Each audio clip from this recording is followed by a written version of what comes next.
할렐루야. 사랑하는 대강의 가족 여러분, 오늘 하루도 하나님의 말씀과 동행하는 삶이 되길 소망합니다. 오늘 함께 나눌 하나님의 말씀은 다니엘 7장 15절에서 22절 말씀입니다. 나 다니엘이 중심에 근심하며 내 머릿속에 환상이 나를 번민하게 한지라. 내가 그 곁에 모셔선 자들 중 하나에게 나아가서 이 모든 일의 진상을 물으매 그가 내게 말하여 그 일의 해석을 알려주며 이르되 그 내 큰 짐승은 세상에 일어날 내 왕이라. 지극히 높으신 이의 성도들이 나라를 얻으리니 그 누림이 영원하고 영원하고 영원하리라. 이에 내가 넷째 짐승에 관하여 확실히 알고자 하였으니 곧 그것은 모든 짐승과 달라서 심히 무섭더라.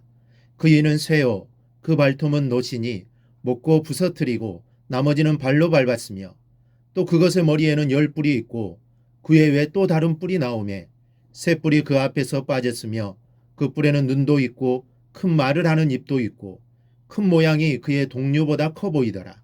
내가 본즉 이 뿔이 성도들과 더불어 싸워 그들에게 이겼더니 옛적부터 항상 계신 이가 와서 지극히 높으신 이의 성도들을 위하여 원한을 풀어주셨고 때가 이름에 성도들이 나라를 얻었더라. 아멘. 오늘 말씀은 다니엘이 본 네 짐승에 관한 묵시의 해석입니다.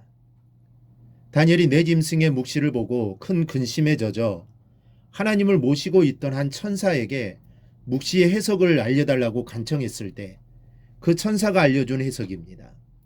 오늘 우리는 천사가 들려준 해석 가운데 중요한 몇 가지 말씀을 살펴보며 은혜를 나누려고 합니다. 첫째는 성도가 얻게 될 나라는 영원하다고 말씀했습니다. 18절을 보면 지극히 높으신 이의 성도들이 나라를 얻으리니 그 누림이 영원하고 영원하고 영원하리라.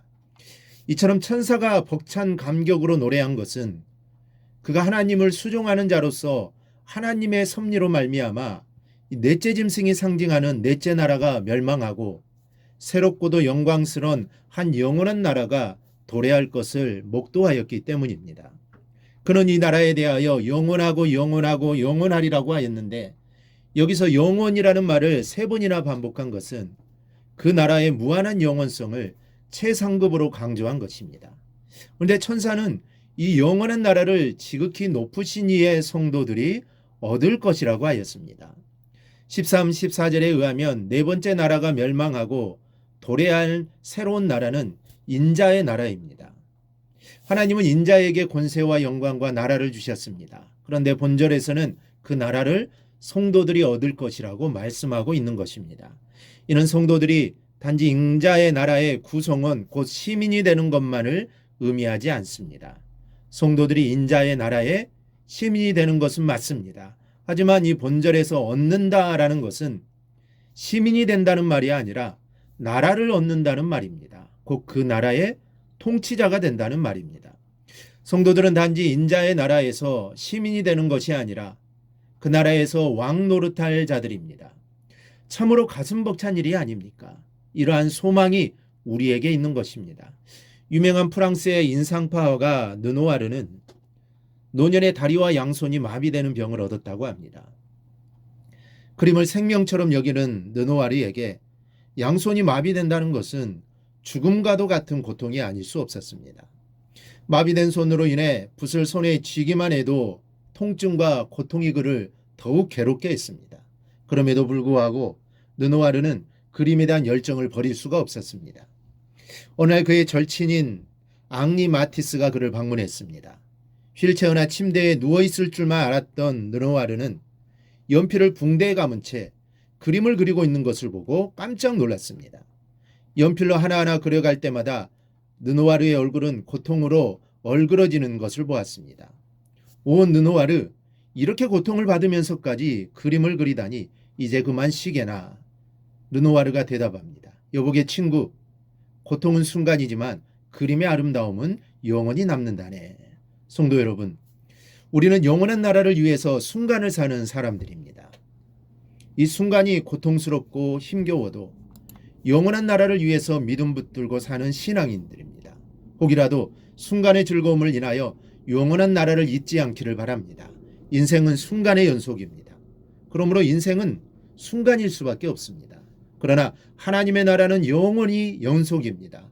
그래서 영원하고 영원하고 영원한 나라입니다. 그 영원한 나라를 바라보며 지금의 어려움을 믿음으로 이길 수 있기를 바랍니다. 둘째로 적그리스도가 성도와 싸워서 이기었다고 말씀합니다. 21절을 보면 내가 본즉 이 뿔이 성도들과 더불어 싸워 그들에게 이겼더니, 이 뿔은 로마 제국을 상징하는 짐승의 머리에 난 작은 뿔, 즉 적그리스도를 의미합니다. 적그리스도가 성도와 싸워서 이긴다는 것입니다. 그러나 22절을 보니 하나님께서 성도들을 위하여 원한을 풀어주셨고 때가 이름에 성도들이 나라를 얻었더라고 했습니다. 여기서 우리가 눈여겨봐야 할 바는 때가 이름에라는 표현입니다. 이는 성도들에 대한 적그리스도의 핍박이 영원하지 않다는 것을 의미합니다. 25절에 의하면 적그리스도가 성도들을 핍박할 수 있도록 허용한 기간은 한때, 두때 반, 곧 3년 반입니다. 이 3년 반이 문자적인 3년 반은 아니겠지만 그렇다고 그렇게 긴 기간도 아닐 겁니다. 하나님께서는 당신의 백성들이 고난 중에 있음을 잘 알고 계십니다. 또 적그리스도가 얼마나 혹독한 고통을 당신의 백성들에게 가할지도 알고 계십니다. 그러나 그 모든 것 이면에는 성도를 향한 하나님의 선한 뜻이 있습니다.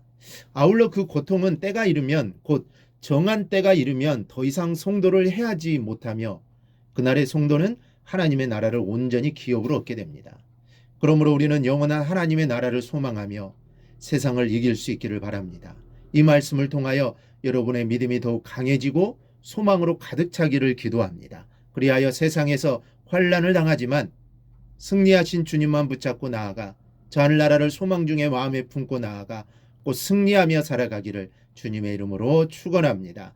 오늘 묵상한 말씀을 굳게 잡고 삶으로 실천하며 살아내는 대강의 모든 성도들이 되기를 축복합니다.